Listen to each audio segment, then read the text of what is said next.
So in the last lecture, we talked about values and variables. Now, in every programming language, values can have different types, depending on the type of data that we want them to hold. And we already saw strings and numbers, but there are actually more data types. So let's now take a look at all the types that we have in JavaScript. And first of all, in JavaScript, every value is either an object, which looks something like this, or a primitive value. So a value is only a primitive when it's not an object. And we will learn all about objects later, but for now, let's really focus on primitive data types.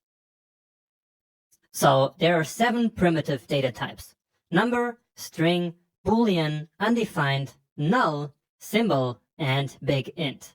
So let's look at them one by one. First, we have the number data type. And numbers are always so-called floating point numbers, which means that they always have decimals, even if we don't see them or don't define them. For example, the 23 value that we have here is exactly like having 23.0, but they are both simply the number data type. In many other programming languages, you will find different data types for integers and for decimals, but not in JavaScript. All numbers are simply of the type number. Okay? Next up, we have strings, which are simply a sequence of characters. And so they are just used for text, as we already learned. And always put them in quotes, no matter if double quotes or single quotes. Otherwise, JavaScript will actually confuse them with variable names. The Boolean data type is essentially a logical type that can only take one of the logical values, true or false. In other words, a Boolean is always either true or false. Alright? We use Boolean values to take decisions with code, as we will see later. And these are the 3 most important data types that we will deal with the most. But there are still 4 more, which might be a bit more confusing. So first, undefined is the value taken by a variable that is not yet defined.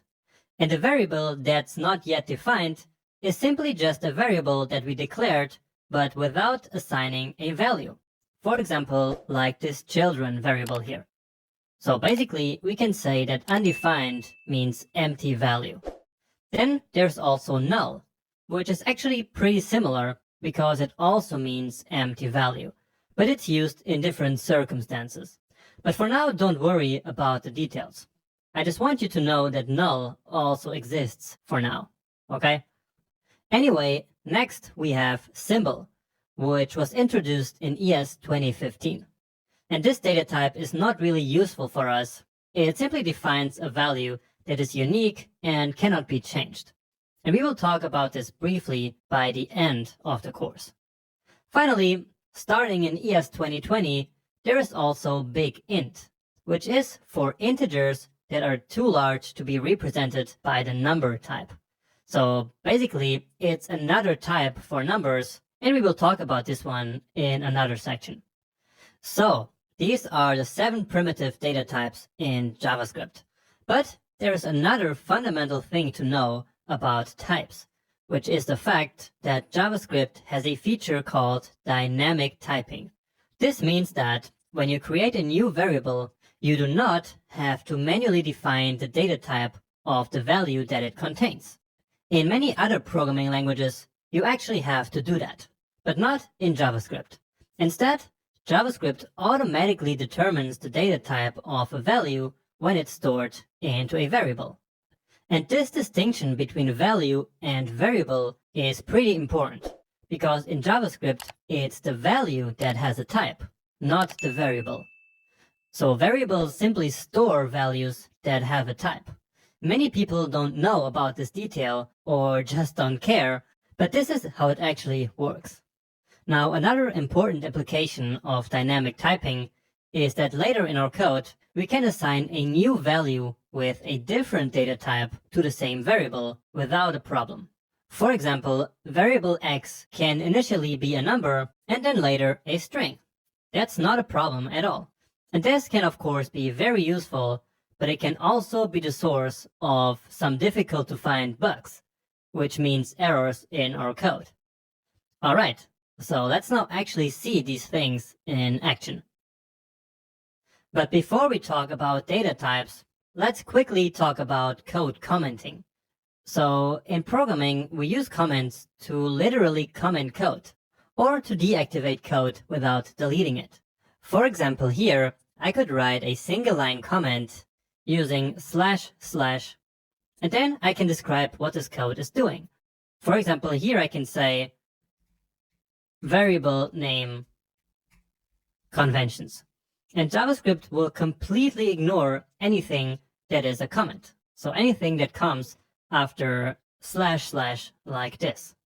Okay? And this can be really useful to kind of divide our code into different sections and to explain what different pieces of code are actually doing in our code. So that's a very useful application of comments. But another one is to simply comment out code that we don't want to be executed for some reason.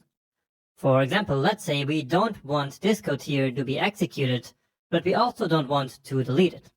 So we can simply comment it out like this. And so if I save it, and then when I reload, this 61 should be gone. So you see, that's because JavaScript is now ignoring this code. It's just a comment. But since we didn't delete it, we can of course bring it back. So we can just delete it, and then it's back to normal. Now in VS Code, we can also automatically create comments using the command / shortcut. So that's command or control / to turn on, and then again to turn off.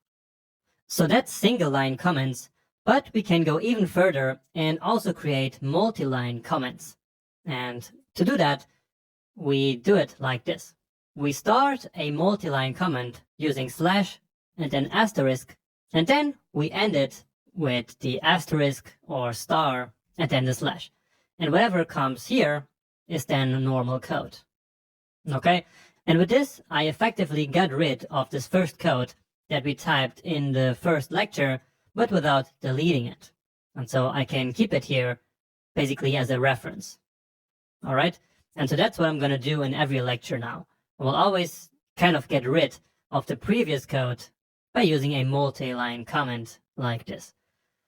But now let's get back to the topic of this lecture, which is data types. So in the previous lecture, we already saw numbers and strings, right? So here we have a value, which is a number, and here we have a value, which is a string. So nothing new, right? That's what we learned at the beginning of the video. But we also talked about booleans, right?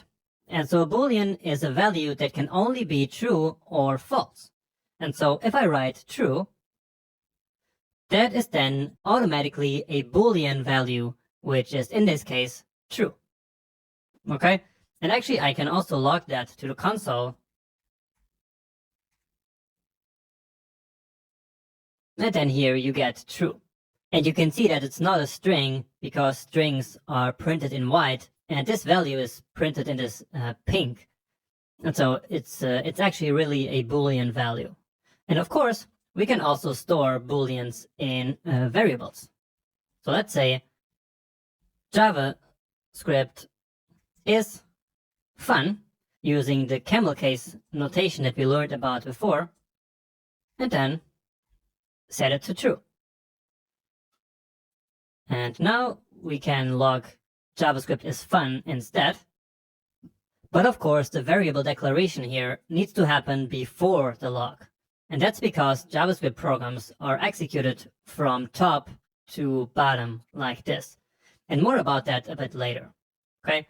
What matters is that this needs to be at the end. So let's cut it and put it here. And also get rid of this one. Save it. And here we still get true. And so here we created a nice and descriptive variable name holding a Boolean value. And remember that it's actually the value that holds the data type and not the variable. Because I could now actually go ahead and change this to a value with another type.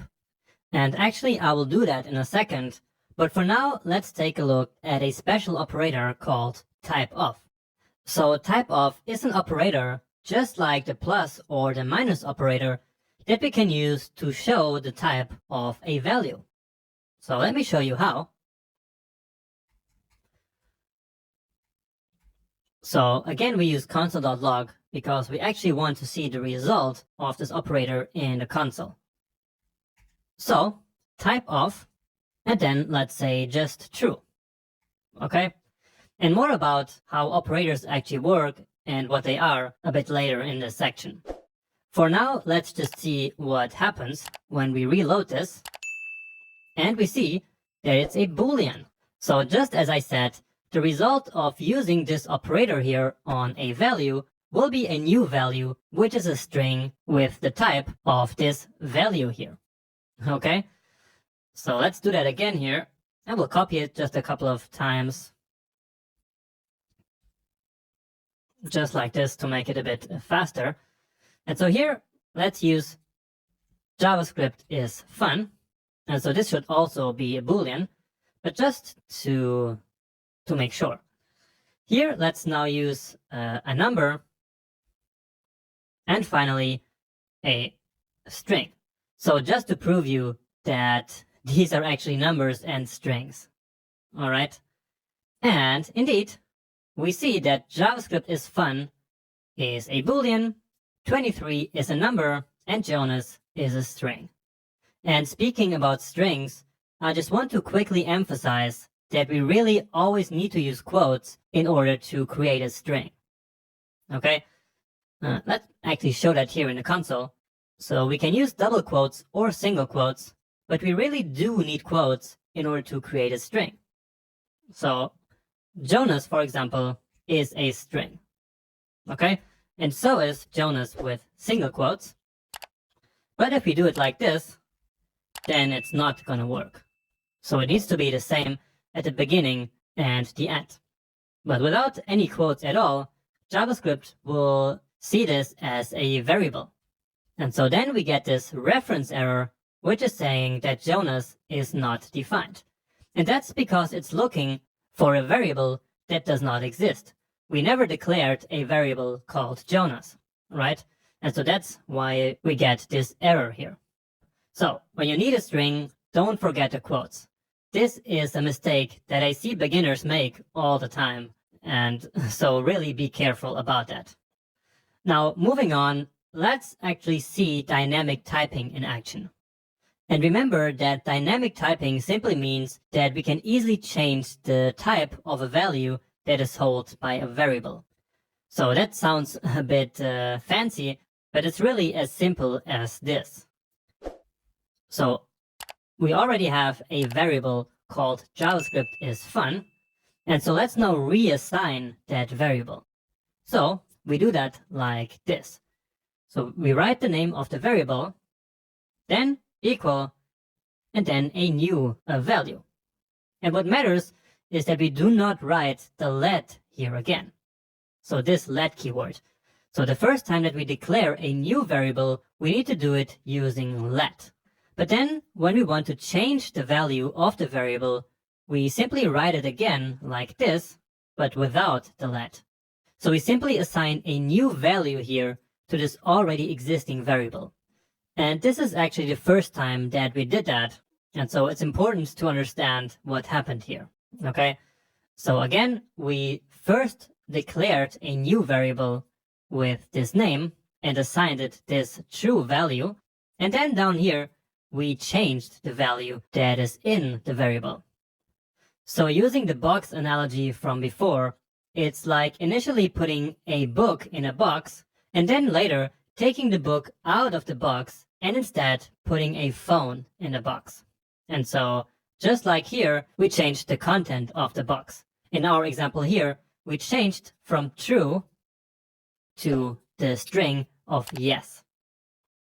Okay, and now let's just grab this piece of code here so that we can see that dynamic typing actually works.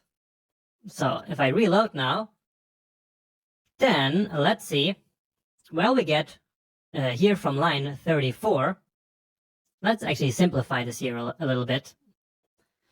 So commenting out this code, and I'm using command or control /. Let's reload again. And so you see that initially the type of JavaScript is fun is a Boolean, right? But then we change it to a string down here. And so indeed, when we then test the type of the variable again in line 39, then we get the result of a string. All right? And that basically is dynamic typing. Great. And now let's see an example of undefined. So remember that number, string, and Boolean are the most used data types. But there are more, like undefined and null, and also symbol and big int. But in this lecture, I'm only going to talk about the 3 most important ones, and then also undefined and null. So remember that undefined is the value taken by a variable that is not yet defined. So basically, undefined means an empty value. So it's perfectly legal in JavaScript to do this. So to define a variable without a value. And if we now take a look at this variable, then we should see undefined. And actually, let's also check the type so that I can show you something. Year. Okay, and so you get both undefined. What this means is that whenever we declare an empty variable, the value of the variable will be undefined, and the type of the variable is also undefined. Now that maybe sounds a bit confusing, but it's really not. So simply put, undefined is both the value and the type of the value. And undefined is different than other types in this way. But this detail is not really important. What matters is that when you declare an empty variable like this, it will automatically hold the value of undefined. And that's why we get undefined here. Then, just like before, we can also reassign this variable basically. So we can now go ahead and say year 1991. And once more, without the let, because we are not creating a new variable. We are simply assigning a new value to year. So it used to be undefined, right? As we just discussed. And now I'm changing it to 1991. And so if I test for the type now again, it should now be a number, right? So let's check that. And indeed, we can again see the effect of dynamic typing. Great. And now finally, just to quickly finish, I want to show you an error that exists in the typeof operator. So all I'm going to do here is to quickly say console.log typeof null. So remember that null is just another data type, and it's similar to undefined. And it's also similar in the fact that both the value and the type of the value are null. Okay? Now, about this bug, JavaScript says that the type of null is an object, and this doesn't make any sense at all. And so this is regarded as a bug or an error in JavaScript. However, this bug is never corrected for legacy reasons. But null is of course not an object. This should return null, just as type of undefined returns undefined. So just keep that in mind when working with typeof, but we will also come back to this later in the course to make sure that you don't create any accidental bugs because of this weird behavior. Okay, and that's all I had to tell you about data types in JavaScript.